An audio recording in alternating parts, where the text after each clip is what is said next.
Hi and welcome back to my channel. Today we are making an Edwardian blouse from black snail patterns.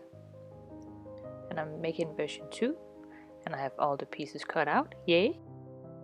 As always, I'm starting off with putting on all the assembly marks, finding center back where the buttons are going to go in, doing the same with the bottom of the blouse.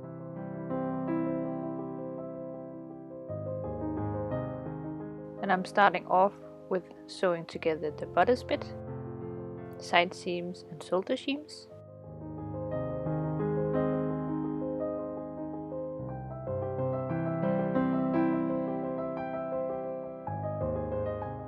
And then I'm sewing on the placket where the buttons are going to sit to give it some more strength.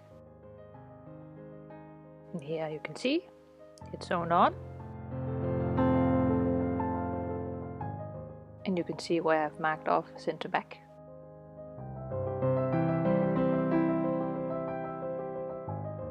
And as always, I'm ironing the seams and paying good attention to the placket, folding in the seam allowance, folding it over again before I sew it. It makes it a lot easier for myself. Now I'm sewing on the placket. And I'm doing this on both sides of the blouse, where the buttons are going in and where the buttonholes are going in, because the fabric is very thin.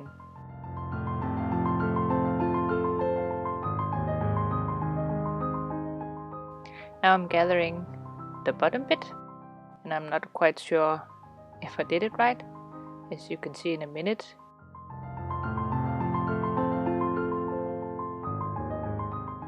Because it's supposed to look like this, and it doesn't at this point, but it's going to, don't worry, as you can see.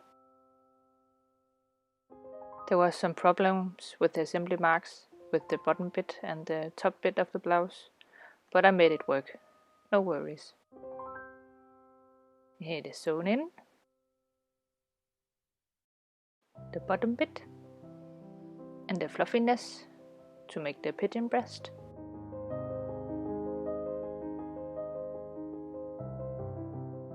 As you can see, the fabric is very thin, but it's gorgeous and lovely and soft, and I want to wear it every day.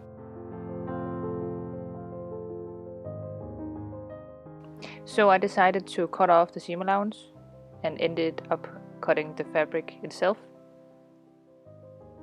So I made this little quick solution where I'm going to zigzag over the cut I made, because I had to fix it, but you can't see it when I'm wearing it, so it doesn't matter, but it's quite annoying to do this.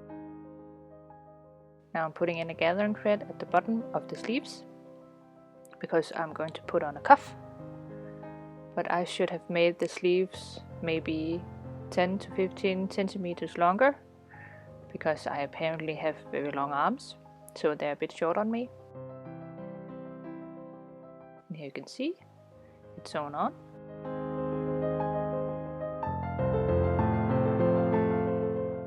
And I have put in a gathering thread at the top of the sleeve as well. And here I have pinned in the sleeve with all the puffiness, remembering all my assembly marks. I love the puffiness. I need more sleeves puffiness. Sewing in the sleeves. And the good thing about all this puff is that you can't really see the mistakes you make. Here it is all sewn together. All I need now is to make some buttonholes and put in some buttons. Look at that puff. But it's a bit hard to see because it's all black, so yeah.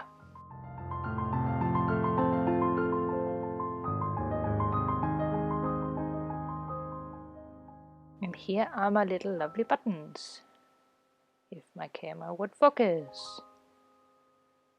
And I'm just spacing them about 6 centimeters apart, and then I'm putting on snaps.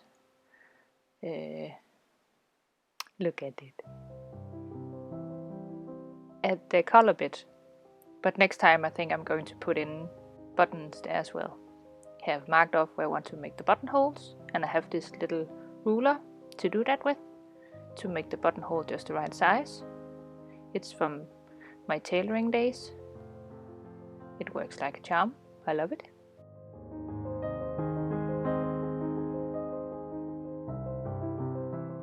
And now I'm going to make a buttonhole. I love making buttonholes. Ooh, so fast.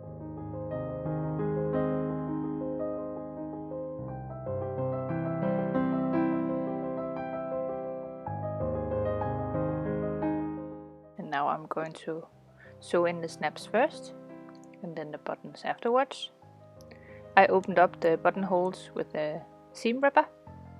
You can also do this with a small pointy pair of scissors. It depends on your preference.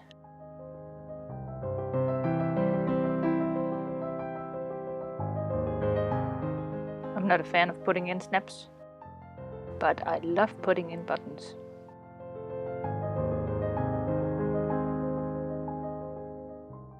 And I have just put a knot on the thread, and it's double threaded, so it won't go anywhere, and so I don't have to sew through the fabric too many times.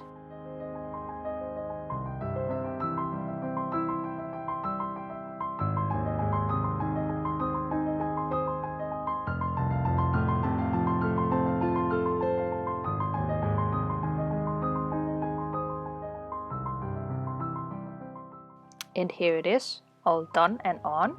As you can see, the pigeon breast effect is amazing.